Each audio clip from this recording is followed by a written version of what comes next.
तो दोस्तों बाबा the explainer हाजिर है और आज मैं एक्सप्लेन करूंगा हाल ही में रिलीज हुई एक तेलुगु हॉरर फिल्म जिसका नाम है ईशा। उसकी IMDb रेटिंग है 9.4 आउट ऑफ 10। जब मैंने इसकी रेटिंग देखी तो हिल गया था। 9.4 सीरियसली?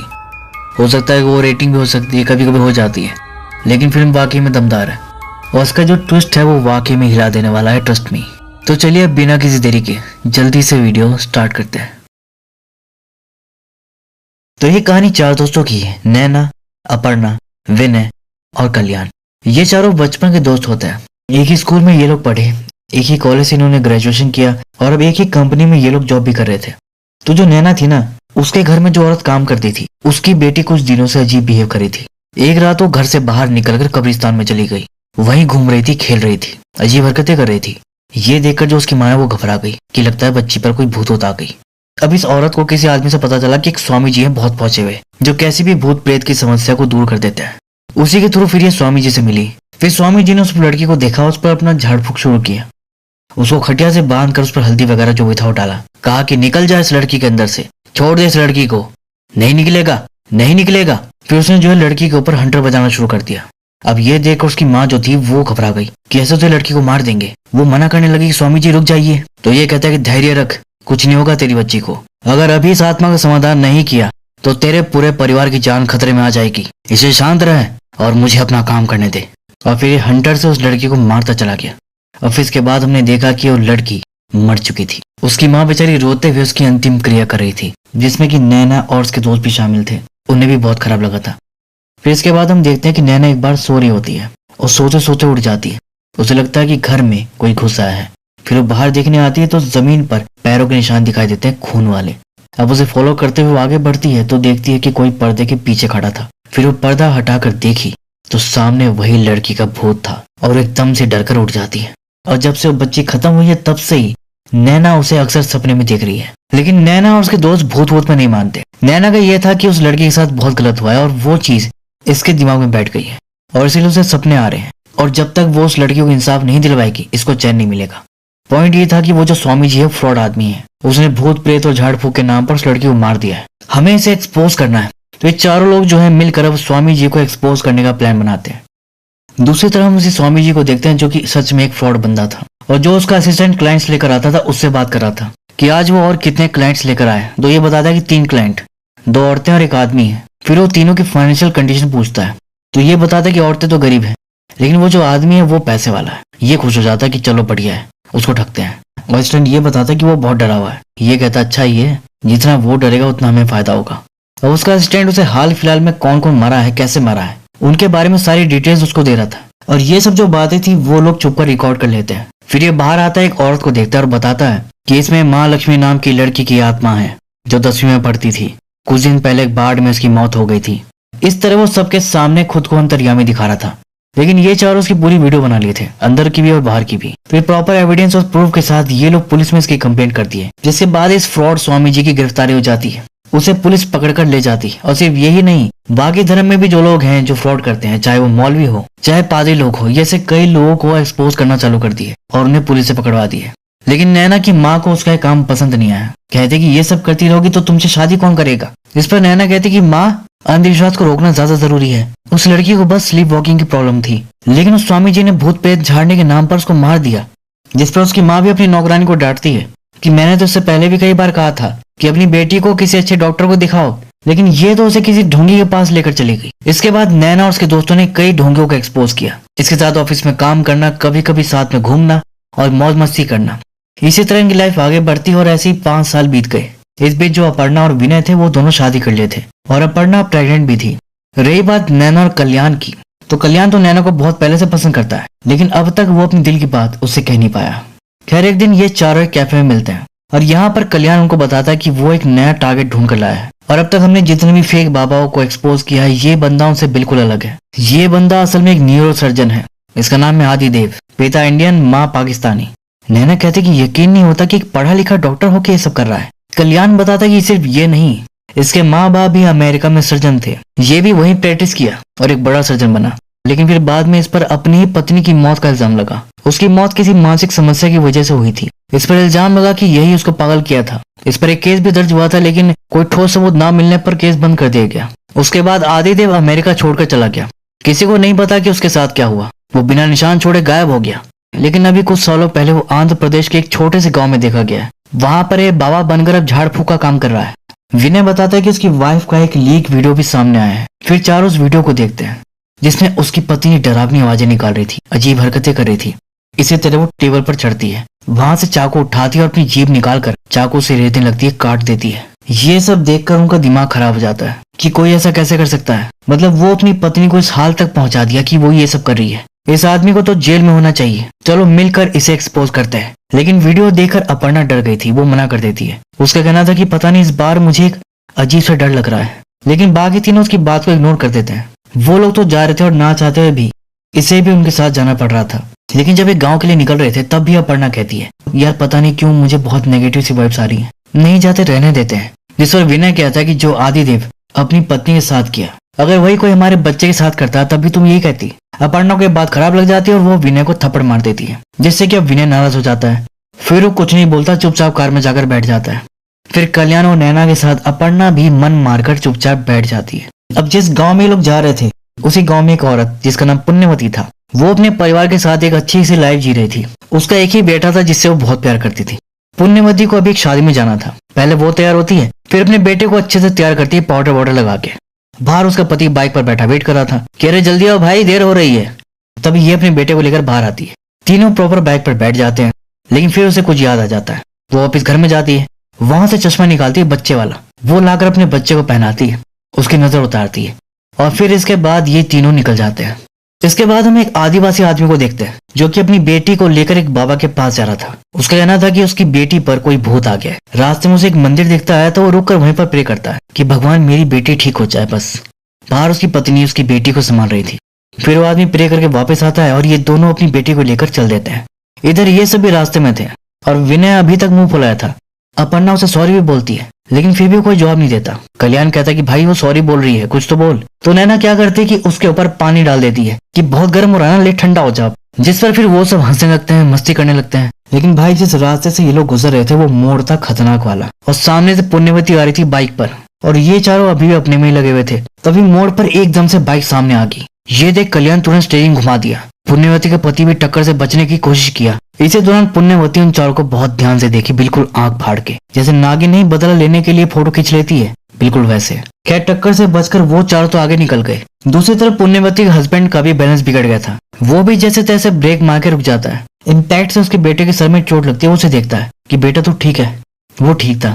फिर पुण्यवती से बोलता है कि पुण्यवती सब ठीक है, चलो चलते हैं। लेकिन वो कुछ जवाब नहीं देती। फिर ये पलट कर देखा तो पीछे थी नहीं। ये घबरा गया कि वो रास्ते में कहीं गिर गई। ये अपने बेटे को लेकर बाइक से उतरा, इधर उधर देखा लेकिन वो नहीं दिखी। और फिर वो आगे देखा तो नीचे पड़ी थी खाई में। वो जिंदा थी लेकिन बहुत घायल हो गई थी और तड़प रही थी। ये देख उसका पति एकदम से पैनिक कर गया, मदद के लिए चिल्लाने लगा। सामने से एक ऑटो आ रहा था जिसमें वही आदिवासी बैठा था अपनी बेटी को लेकर। ये उसे परेशानी में चिल्लाते हुए देखा तो ऑटो रुकवा दिया और बाहर आकर देखा कि उसकी पत्नी नीचे पड़ी है खाई में। ये उसके पति को बोला कि आप शांत हो जाओ, मैं जा रहा हूँ नीचे। फिर ये धीरे धीरे संभल कर नीचे खाई में उतर गया। लेकिन जब तक ये उस तक पहुंचा पुण्यवती उसके सामने ही आखिरी सांस ली और खत्म हो गई। फिर ये ऊपर इशारा करके बताया कि वो खत्म हो गई, जिस पर उसका पति जो है फिर फूट फूट कर रोया। और नीचे ये पुण्यवती को देखने लगा अजीब तरह से, पता नहीं क्या देख रहा था उसमें। खैर अब वो आदमी अपनी बेटी को लेकर एक बाबा के पास पहुंचा जो कि असल में आदिदेव ही था। वो बाबा बना हुआ था, उसके पास बहुत सारे लोग आते थे। आदिदेव पहले शिवलिंग के सामने पूजा करता है और फिर उसके बाद एक लड़की को देखता है, उसे एक राइस बॉल खिलाता है और फिर उसे खोल कर देखता है तो बिल्कुल नॉर्मल होता है। जिसके बाद वो बताता है कि इस पर कोई भूत प्रेत नहीं है, इसे बस एक मानसिक समस्या है, इसे आप किसी अच्छे डॉक्टर के पास ले जाइए, ठीक हो जाएगी। फिर वो दूसरी लड़की को एक राइस बॉल खिलाता है, उसे अलग करके देखता है तो वो अंदर से सड़ गया था। मतलब ये लड़की सच में पोजेस थी। वो अपने लोगों से कहता है कि इस लड़की को अंदर ले जाओ। अच्छा, इन सब के बीच ये चारों भी आश्रम पहुंच गए थे और दूर से खड़े होकर सब देख रहे थे। इसके बाद अब उस आदिवासी की लड़की का नंबर आता है। आदिदेव उसे भी राइस बॉल खिलाता है, उसे अलग करके देखता है तो वो नॉर्मल निकलता है, जिससे वो चैन की सांस लेता है, भगवान को प्रे करता है और बताता है कि आपकी बेटी पर कोई भूत नहीं है, इसे बस एक मानसिक समस्या है, इसे आप किसी अच्छे डॉक्टर को दिखाइए, ठीक हो जाएगी। वो आदिवासी बहुत खुश हो जाता है कि चलो हमारी बेटी ठीक हो जाएगी और वहां से जाने लगता है। लेकिन तभी उन चारों को देखता है तो रुक जाता है, बड़ी बड़ी आंखें करके उन्हें देखने लगता है। फिर बहुत जोर से चिल्लाता है और उनकी तरफ भागता है। लेकिन उन तक पहुंचने से पहले ही आदिदेव उस पर कपड़ा डालकर उसे पकड़ लेता है और अपने साथ ले जाता है। फिर कुछ टाइम के बाद वो वापस आता है उन चारों से बात करने। पूछता है कि कौन हो तुम लोग, यहाँ क्यों आए हो और क्या चाहते हो। इस पर कल्याण कहता है कि ये सवाल तो हमें पूछना चाहिए। डॉक्टर आदिदेव, क्यों कर रहे हो ये सब, क्यों सब लोगों को बेवकूफ बना रहे हो। नैना भी बोलती है कि तुम्हें शर्म नहीं आती ऐसे अंधविश्वास फैलाते हुए। इस पर आदिदेव कहता है कि तुम्हारी तरह पहले मैं भी इन सब में नहीं मानता था, लेकिन जिन हालातों में मेरी पत्नी की मौत हुई, मैंने जाना कि हमारे दुनिया के परे भी एक दुनिया है जहाँ कितनी आत्माएं किसी अतिरिक्त इच्छा को लेकर भटक रही हैं। मैंने उन्हें मुक्ति दिलवाने की जिम्मेदारी ली है। नैना कहती कि सब बकवास है, आत्मा वो आत्मा कुछ नहीं होती, तुम जैसे लोग बस आत्मा के नाम से लोगों को डराते हो, अपना बिजनेस चलाते हो। जिस पर आदित्य फिर कहता है कि आत्मा होती है, गीता में भी लिखा है और स्वामी विवेकानंद ने भी कहा है कि आत्मा कभी खत्म नहीं होती, आत्मा होती है और अगले 3 दिनों में मैं तुम्हें इससे परिचित करवाऊंगा। इसके बाद वो उन्हें घर दिखाने ले जाता है और बताता है कि इस घर में एक नहीं बल्कि कई आत्माओं का वास है। इस घर में कई लोगों की मौतें हो चुकी हैं। इस घर में 2 दिन से ज्यादा कोई नहीं रह पाया। जो भी यहाँ रुका 2 दिन के अंदर रहस्यमय तरीके से उसकी मौत हो गई। इन सब घटनाओं से तो मुझे यही बात समझ में आई है कि जो आत्मा इस घर में रह रही है वो इसे अपना घर बना चुकी है, वो यहाँ किसी को रहने नहीं देंगी। ये सब बताकर आदिदेव उन्हें चैलेंज करता है कि अगर तुम यहाँ 3 दिन रुक कर ये साबित कर दो कि यहाँ कुछ नहीं है तो फिर मैं अपनी हार मान लूंगा और फिर जैसा तुम लोग कहोगे मैं वही करूंगा। तो बताओ क्या तुम सब तैयार हो। अब अपर्णा तो डर गई थी तो वो चुप रहती है, लेकिन ये तीनों बोलते कि हम तैयार हैं। इसके बाद वो उन्हें थोड़ा आगे लेकर जाता है। नीचे जमीन पर उसने कुछ रिचुअल कर रखा था वो दिखाता है और बताता है कि जैसा कि मैंने बताया कि यहाँ की आत्माएं बहुत खतरनाक हैं, उनसे तुम्हारी लाइफ को कोई खतरा ना हो इसलिए मैंने पहले से यहाँ कुछ तैयारी करके रखी है। लेकिन ध्यान रहे कि 3 दिन आपको इस दायरे में ही रहना है, इस दायरे को क्रॉस नहीं करना है, नहीं तो फिर कुछ बुरा होगा। ये वार्निंग देकर वो चला गया और फिर ये तीनों सेटअप पर ही चलकर अंदर जाते हैं, लेकिन अपर्णा ऐसा नहीं करती, वो उसके साइड में से होकर जाती है। फिर जैसे ही सब घर में एंटर होते हैं तो अपर्णा को वियर्ड सी फीलिंग आने लगती है। कहते कि यार आश्रम से कुछ ठीक नहीं लग रहा, वहां पर एक आदमी हम पर अटैक करने आया था और अब यहाँ भी मुझे बहुत अनईजी सी फीलिंग आ रही है। जिस पर कल्याण कहता है अरे तुम क्या उस पागल आदमी को लेकर इतना सोच रही हो, और रही बात इस घर की तो वो सब झूठी कहानियां फैला रखी है और वो आदिदेव वो तो एक न्यूरो सर्जन है, लोगों को मैनिपुलेट करने में माहिर है, वो बस हमारे दिमाग के साथ खेल रहा है। फिर विनय अपर्णा को अपने साथ ले जाता कि आओ डरो मत, मैं हूं ना तुम्हारे साथ। उसे लेकर वो एक रूम में चला जाता है और रिलैक्स होकर वहीं बेड पर पड़ जाता है। लेकिन अपर्णा को तो बेचैनी हो रही थी तो वो टहलने के लिए पीछे की तरफ चली जाती है, लेकिन वहां क्या देखी कि एक आदमी दूसरे आदमी के सर पर लगातार हथौड़ा मार रहा था और फिर वो रुक जाता है और अपर्णा की तरफ पलट कर देखता है तो ये डर कर तुरंत पीछे हट जाती है, आंख बंद कर लेती है और फिर वो दोबारा बाहर निकल कर देखती है तो अब वहां पर कोई नहीं था। तब वो रिलैक्स हो जाती है ये सोचकर कि वहम होगा और वहीं पर घूमने लगती है कि तभी एक आदमी ऊपर से फांसी के फंदे के साथ उसके सामने आकर लटक जाता है। ये डर कर फिर से आंख बंद कर ली और फिर वो वापस देखी तो वो भी गायब हो गया। अभी वो चैन से सांस भी नहीं ले पाई थी कि तभी ऊपर से एक आदमी गिरता है धम से। अब ये डर कर भागने लगी। तभी विनय आ जाता है, वो पूछता है कि क्या हो गया। ये कहते कि यहाँ कुछ गड़बड़ है, चलो चलते हैं यहाँ से। विनय कहता है अरे हुआ क्या है, इतना क्यों डर रही हो। अपर्णा कहती कि मुझे अपनी नहीं अपने बच्चे की चिंता है, उसके लिए डर रही हूँ। विनय कहता है अरे हमारा बच्चा यहाँ बिल्कुल सेफ है, यहाँ कुछ नहीं है, तुम ज्यादा ओवर थिंक कर रही हो। कौन सा हमें सारी उम्र रहना है, 3 दिन की तो बात है, फिर हम चले जाएंगे, कुछ नहीं होगा, तुम रिलैक्स हो जाओ। जैसे तैसे उसे समझाकर वो उसे अंदर ले जा रहा था, लेकिन अचानक वो रुक जाती है। उसे कोई स्मेल आती है बहुत गंदी सी, लाश जैसी। वो विनय को भी बताती कि मुझे बहुत गंदी स्मेल आ रही है। जिस पर विनय कहता है इतनी पुरानी जगह है, स्मेल तो आएगी, तुम बस ओवर थिंक कर रही हो, मैंने कहा ना कुछ मत सोचो और चलो अब। फिर वो उसे अंदर ले गया। यहाँ बाहर नैना अकेली खड़ी थी। तभी पीछे से कल्याण आता है, पूछता है कि तुम यहाँ खड़ी क्या कर रही हो। नैना कहते हैं कि आदिदेव ने बोला था कि इस एरिया से बाहर मत जाना, नहीं तो कुछ बुरा होगा। इसी को क्रॉस करके देख रही हूँ कि क्या होता है, अभी तक तो कुछ नहीं हुआ। कल्याण कहता है लेकिन यार अपर्णा तो बहुत डरी हुई है। नैना कहते रहे तो डरने दो उसको, उसके भीतर के डर को बाहर आने दो। 3 दिन के बाद उसे भी समझ में आ जाएगा कि यहाँ कुछ नहीं है और फिर इसके बाद वो अपनी लाइफ में कभी भी नहीं डरेगी। ये लोग वहां बात ही कर रहे होते हैं कि तभी एक चमगादड़ विनय के फेस से टकराता हुआ जाता है, लेकिन फिर वो घूम जाता है और वापस इनकी तरफ अटैक करने आता है। तो ये दोनों बचने के लिए नीचे बैठ गए और फिर पलट कर देखे कि वो चमगादड़ पेड़ की नुकीली टहनी से टकरा गया, जो उसकी बॉडी में जा घुसा और वो खत्म हो गया। और फिर वो आसमान में देखे कि वहां बादलों के बीच कुछ पोर्टल जैसा खुल गया था। ना तो उनको समझ में आया और ना ही उन्होंने उसके बारे में कोई बात करी। दूसरी तरफ आदिदेव एक गुफा में जाता है जहां वो उस आदमी को रखा हुआ था। वो बहुत जोर जोर से रो रहा था। आदिदेव उस पर से कपड़ा हटाता है और पूछता कि कौन हो तुम, जिस पर ये एकदम से शांत हो जाता है। लेकिन तभी अचानक वो आदिदेव के शीशे के कंधे पर काट लेता है, जिस पर आदिदेव अपने हाथ में भस्म लगाकर तुरंत उसके माथे पर रखता है, मंत्र पढ़ के उसे कंट्रोल में करता है और पूछता है कि कौन हो तुम और उन चारों को क्यों मारना चाहते हो।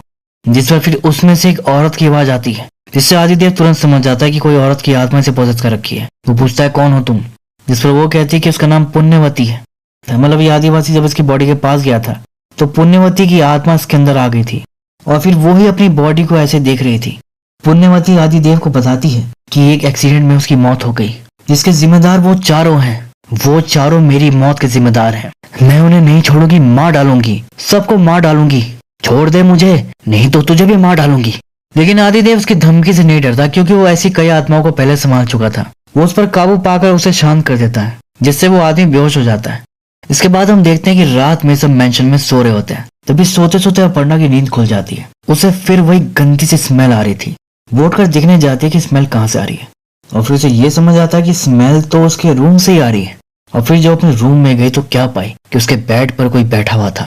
ये डर गई और धीरे से विनय को आवाज लगाने लगी, लेकिन तभी वो जो बैठा था या कहे कि बैठी थी, वो उसकी तरफ पलट कर देखती है। वो कोई भूत थी और उसका चेहरा पूरा जला हुआ था। वो इतनी डरावनी लग रही थी कि उसे देखते ही इसके मुंह से चीख निकल गई, जिसे सुनकर विनय हड़बड़ाकर उठ गया। कल्याण और नैना भी उठकर भागते हुए आए कि क्या हो गया। फिर अपर्णा बताई कि वो वहां बेड पर कोई था। विनय कहता है कि यहाँ कुछ नहीं है, तुमने सपना देखा होगा। लेकिन वो कहते कि सपना नहीं था, सच में वहां कोई था। फिर वो रोने लगे कि प्लीज यहाँ से चलो, ये जगह ठीक नहीं है। लेकिन सबको ही लगता था कि वो कोई सपना देखकर डर गई है। वो उसे कैसे भी समझा बुझाकर शांत कर देते हैं। और फिर जब नैना वापस अपने रूम में जा रही होती है तो पीछे से कल्याण आता है और कहता है कि तुम्हें कुछ बताना है मुझे। नैना कहती है हाँ बताओ। कल्याण कहता है कि यार मुझे भी यहाँ कुछ खराब सी फीलिंग आ रही है, एक अजीब सी घुटन सी महसूस हो रही है और कोई तो गंदी सी स्मेल भी आ रही है। इस पर नैना कहते हैं अरे यार अब तुम भी अपर्णा की तरह बात करने लगे। देखो मुझे अब नींद आ रही है, मुझे अब सोने दो और तुम भी जाकर सो जाओ। दूसरी तरफ हम उस आदमी को देखते हैं जिसे पुण्यवती पोजेस कर रखी थी। उसे होश आ जाता है, या कहें कि पुण्यवती होश में आ गई थी और वो मुंह से ही रस्सी खोलने की कोशिश कर रही थी। इधर नैना अपने रूम में सो रही होती है, तभी उसे भी वही गंदी सी स्मेल आती है। वो सोचती कि ये कैसी बदबू है, कहाँ से आ रही है। और तभी मिरर में उसे भी कोई भूत दिख जाता है। फिर ये तुरंत भागती और सीधा जाती है कल्याण के रूम में। वो बताती कि यार मुझे भी कुछ स्मेल आई और फिर मैंने भी कुछ देखा। अरे हाँ, अब बात समझ में आई, उस स्मेल में ही कुछ गड़बड़ है। आदिदेव यहाँ पर कोई ड्रग यूज कर रहा है जिससे कि हमें हेलुसिनेशन हो। हमें उसका सोर्स पता करना होगा, चलो ढूंढते हैं। फिर ये भी चुपचाप उसके साथ चल दिया। और फिर एक जगह पर्दे के पीछे उन्हें कुछ भस्म जैसा जलता हुआ मिला, जिसमें से धुआं निकल रहा था, जिससे वो समझ जाते कि अच्छा तो ये है आदिदेव का प्लान। फिर अगले दिन ही चारों उस घर से बाहर निकल जाते हैं। तभी आदिदेव आकर कहता है कि अरे तुम चारों कहाँ जा रहे हो, तुम तो यहाँ 3 दिन रुकने वाले थे ना, एक दिन में हार मान गए। नैना कहती कि हमने हार नहीं मानी, बल्कि तुम्हारी सच्चाई पहले ही जान गए। तुम एक धोखेबाज हो, तुम यहाँ भभूत में कोई ड्रग्स मिक्स करके रखे हो जिसकी स्मेल से हमें हेलुसिनेशन हो। आदिदेव कहता है कि उसमें कोई ड्रग्स नहीं है, वो बस मैंने तुम्हारी प्रोटेक्शन के लिए लगाया है। नैना कहती कि अगर तुमने उसमें कुछ नहीं मिलाया तो फिर हम सभी को एक जैसा भ्रम क्यों हो रहा है। आदिदेव कहता है कि वक्त ही तुम्हारे सवालों का जवाब देगा। विनय कहता है कि हमें लगा था कि तुम 3 दिन में कुछ साबित करोगे, लेकिन तुम इतनी सस्ती सी ट्रिक यूज करोगे ये एक्सपेक्ट नहीं किया था। अब हमारा यहाँ 1 मिनट भी रुकने का कोई मतलब नहीं। आदिदेव कहता है देखो मानो या ना मानो, लेकिन मैंने वो सब सिर्फ तुम्हारी प्रोटेक्शन के लिए लगाया था। वैसे सच और झूठ तो वक्त के साथ साबित हो ही जाता है। मुझे तो ऐसा लग रहा है कि तुम सब डर गए हो और बहाना बनाकर भाग रहे हो। विनय कहता है कि हम डरते नहीं हैं और हमारे प्रोटेक्शन की चिंता तुम मत करो, वो तो हम पर छोड़ दो, वो हम देख लेंगे।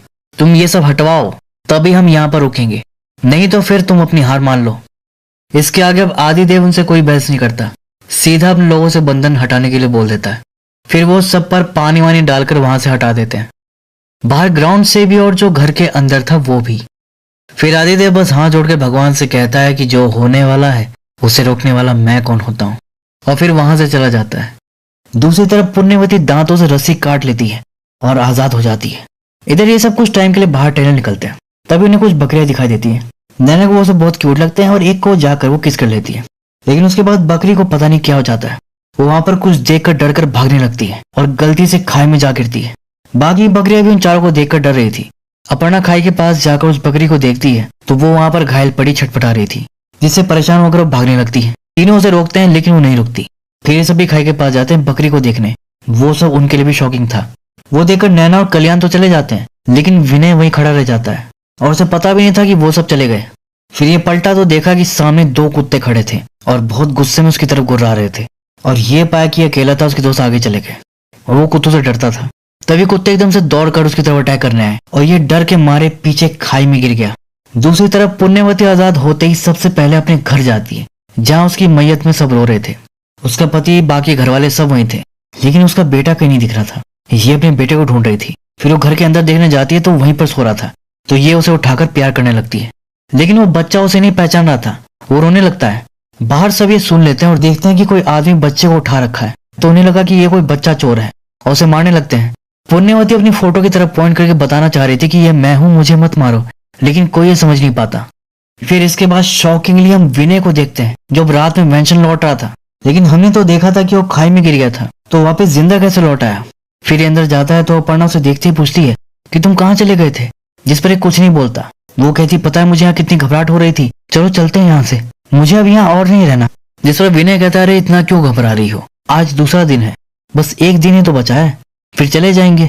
अपर्णा कहती है कि क्या, अरे तुम कुछ पागल वागल हो गए हो क्या, मुझे यहाँ एक दिन और रुकने को कह रहे हो, अरे मैं यहाँ अब 1 मिनट भी ना रुकूं।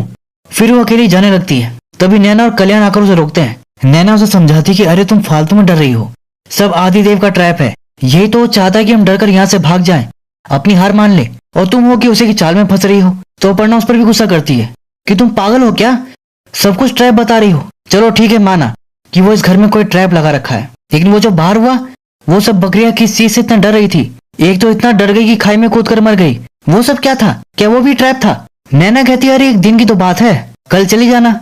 अपर्णा कहती कि मुझे तो अब तुम पर डाउट हो रहा है कि तुम ही कोई आत्मा से पजेस हो और चाहती हो कि हम यहाँ रुके रहे ताकि तुम हम सबको मार सको। विनय कहता है, अरे यार क्या हो गया तुम्हें, कुछ भी अनाप शनाप बोले जा रही हो। अच्छा शांत हो जाओ, एक काम करते हैं, हम सुबह होते ही यहाँ से चले जाएंगे, ठीक है, अभी एकदम से रात में जाने का क्या मतलब। अपर्णा कहती कि तुम्हें याद नहीं कि आदिदेव ने क्या कहा था, 2 दिन से ज्यादा यहाँ कोई जिंदा नहीं बचा है, इस बात की क्या गारंटी है कि कल सुबह तक सब ठीक होगा, रात में कुछ हो गया तो। विनय मैं अब तुमसे आखिरी बार पूछ रही हूँ, तुम मेरे साथ आ रहे हो कि नहीं। तो वो कुछ नहीं बोलता, चुप रहता है, लेकिन इसे अपना जवाब मिल गया। फिर वो अकेले ही वहां से जाने लगती है, लेकिन दरवाजे के पास जाते ही उसे जोर का धक्का लगता है। विनय उसको संभालता है। अब चारों शौक में थे कि ये क्या था, धक्का किसने दिया। फिर विनय और नैना देखने जाते हैं। डर तो अब उन्हें भी लग रहा था कि हमें भी धक्का लगा तो। इसी सोच के साथ घबराते हुए वो धीरे धीरे डोर की तरफ बढ़ते हैं और जैसे ही डोर के पास पहुंचते हैं तभी खटाक से कोई दरवाजा तोड़ता हुआ अंदर घुस जाता है और नीचे पड़कर शांत हो जाता है। ये लोग अब उसको देखने के लिए आगे बढ़ रहे थे कि तभी अचानक वो अपनी आंख खोलता है।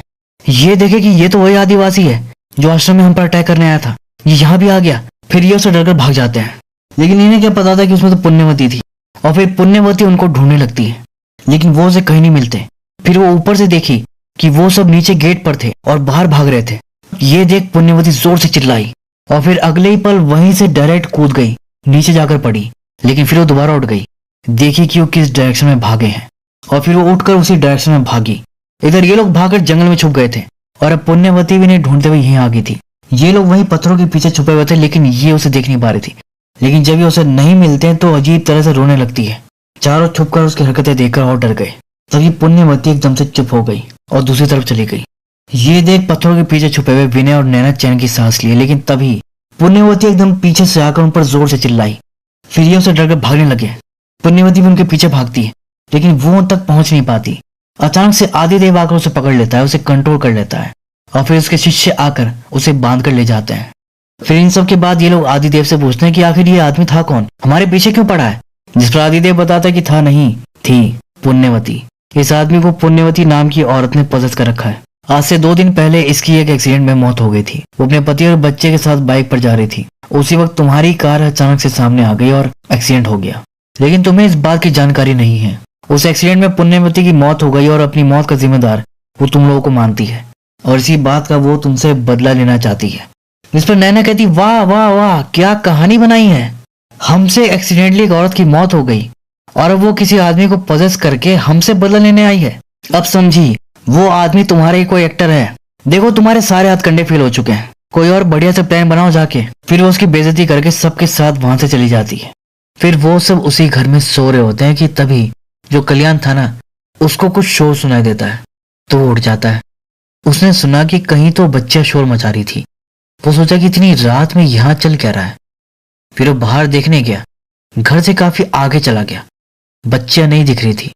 फिर एक पॉइंट पर वो दिख गई। वो 2 लड़कियां थी और साथ में एक औरत भी थी। वो उन्हें अपने पास बुला रही थी। कहती आओ बच्चों मेरे पास आओ, मैं तुम्हारी माँ हूँ। लेकिन वो दोनों से बहुत डरी थी और कहती कि नहीं तुम हमारी माँ नहीं हो। अभी जिस एंगल से वो देख रहा था वहां से उस औरत का हाथ और कंधा दिख रहा था बस। और फिर जब आगे जाकर देखा तो क्या पाया कि उस औरत का सर ही नहीं था। वो कोई सरकटी भूत थी। बस ये वो देखा और पूरी जान लगाकर भागा मैंशन की तरफ और फिर वो बाहर ही बैठकर सुस्ताने लगा। इसी दौरान वो ऊपर आसमान की तरफ देखा तो उसके होश उड़ गए। आसमान में 2 चांद दिख रहे थे।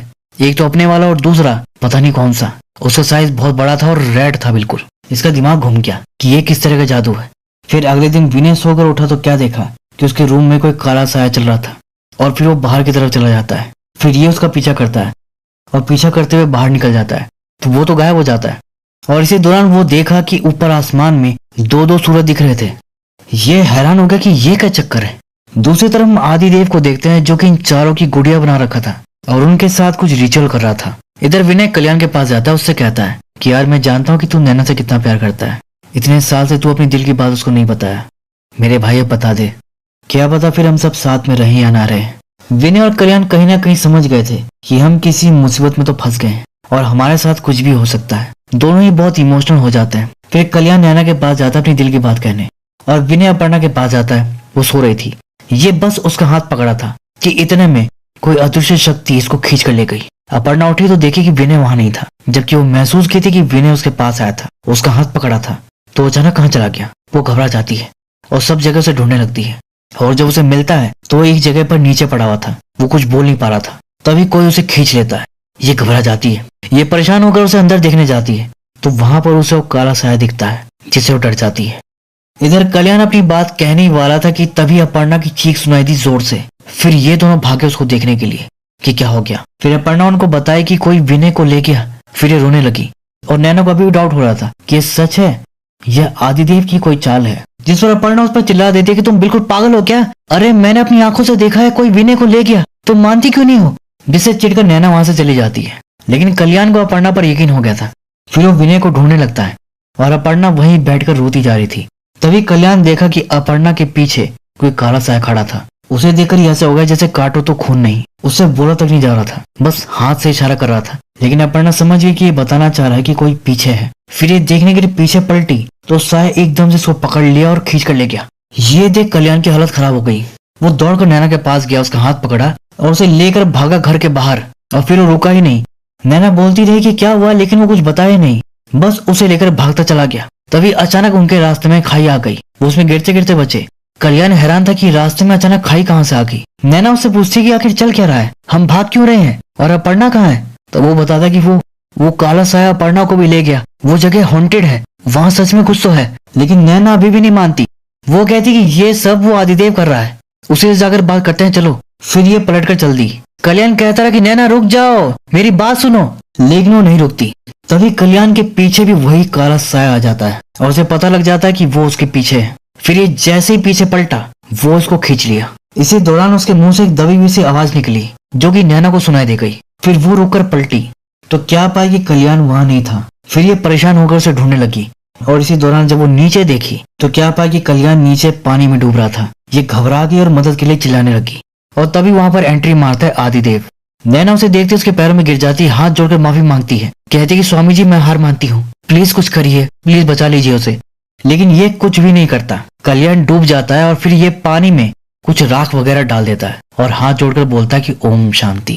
जिस पर नैना उस पर गुस्सा करती कि मैं जानती थी तुम पाखंडी हो, अगर तुम असली स्वामी जी होते तो उसे मरने नहीं देते, बचा लेते।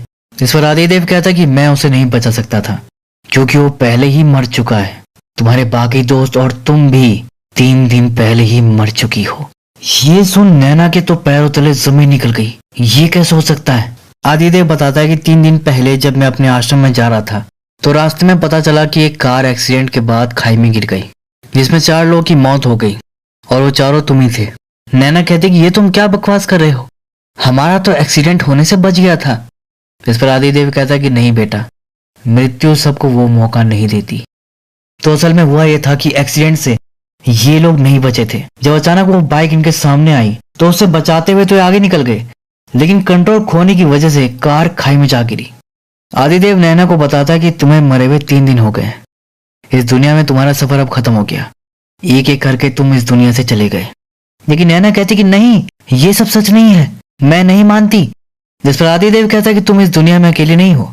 हंसते खेलते अचानक ऐसे किसी की मौत हो जाए तो शुरू में थोड़े समय तक विश्वास ही नहीं होगा, लेकिन सच तो यही है और अब तुम्हारी यात्रा यहीं पर खत्म हुई।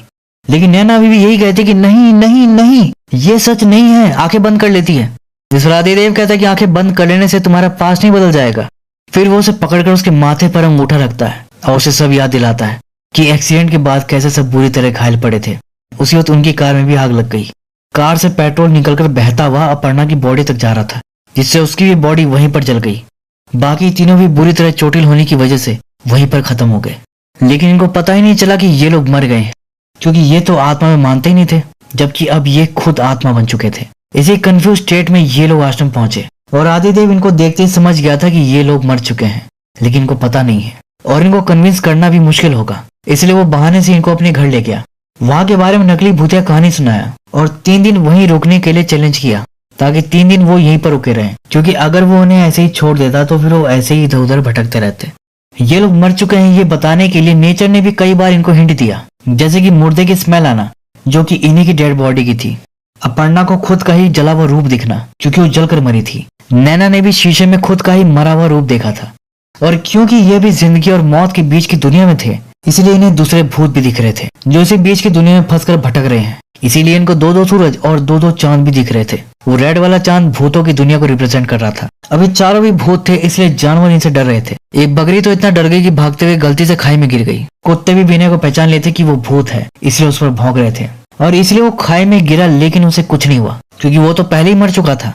और इसलिए जब वो लौटा तो इतना कंफ्यूज था और ना ही किसी को बताया कि उसके साथ क्या हुआ था। और दूसरी तरफ आदिदेव इन सबकी आत्मा की शांति और मुक्ति के लिए वो गुड़िया बनाकर रिचुअल कर रहा था। और रही बात उस काले साए की, तो वो कोई भूत नहीं था, वो स्वयं मृत्यु थी जो कि सबको लेकर जा रही थी। ये सब जानकर नैना बहुत रोती है और आदिदेव से रिक्वेस्ट करती है कि मैं अपनी मम्मी और बहन को देखना चाहती हूँ। इस पर आदिदेव उसे उनके पास लेकर जाता है, जहाँ पर वो नैना की अंतिम क्रिया कर रहे थे। नैना अपनी माँ को दूर से देखकर रोती हुई वहीं से मम्मी कहकर पुकारती है। उसकी माँ को एक पल के लिए लगता भी है कि जैसे मैंने नैना की आवाज सुनी, लेकिन वो उसे नहीं देख पाती। दूर खड़ा बस आदिदेव ही दिखाई देता है। इसी दौरान नैना का पिंडदान भी हो जाता है। फिर आदिदेव नैना से कहता है कि अब तुम्हारे जाने का समय हो गया। ये धरती जीवित लोगों के लिए है, मरे हुए का यहाँ कोई काम नहीं। मृत्यु एक परम सत्य है। तुम जितना अपनी मृत्यु से भागोगे, उसे डरोगे, वो तुम्हें उतनी ही डरावनी लगेगी जैसे तुम्हारे दोस्तों के साथ हुआ। लेकिन अगर तुम खुश होकर इसे अपना लोगी तो वही मृत्यु तुम्हें खूबसूरत लगेगी। इसलिए अब इसे स्वीकार करो और शांति से चली जाओ। इस जन्म की तरह तुम्हारे अगले जन्म के नए रिश्ते तुम्हारा इंतजार कर रहे हैं। तो अब जाओ, यात्रा मंगलमय हो। ओम शांति। फिर इसके बाद वो जाने लगता है, लेकिन नैना बहुत जिद्दी आत्मा थी। वो जोर से चिल्लाती है कि नहीं, जिसे आदिदेव चिंतित दिखाई देता है और यहीं पर ये फिल्म एंड हो जाती है। लेकिन फिर बाद में शो होता है नो एंड, मतलब ये फिल्म खत्म हुई है लेकिन कहानी भी खत्म नहीं हुई, तो इसका सीक्वल भी आ सकता है। तो दोस्तों, ये थी तेलुगु हॉरर ईशा मूवी की एक्सप्लेनेशन। उम्मीद है कि आपको पसंद आई होगी। पसंद आई तो लाइक कर दीजिएगा। मैं अब आपको मिलता हूँ अगली वीडियो में। तब तक के लिए take care and keep watching.